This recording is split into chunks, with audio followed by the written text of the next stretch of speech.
Si è festeggiata anche a Padova tra concerti, comizi e discussione la festa del 1° maggio.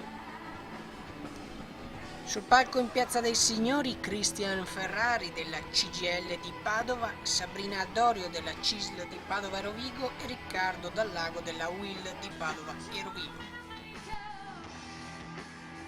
Ci si chiede se abbia ancora un senso questa festa con un livello di disoccupazione altissimo e la maggior parte dei lavoratori che lavora mal retribuita e con contratti da usura. In centro molti negozi chiusi, ma molti anche quelli rimasti aperti.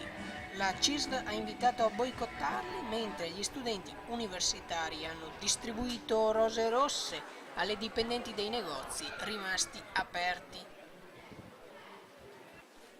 Sfiscimer Channel News, Padova.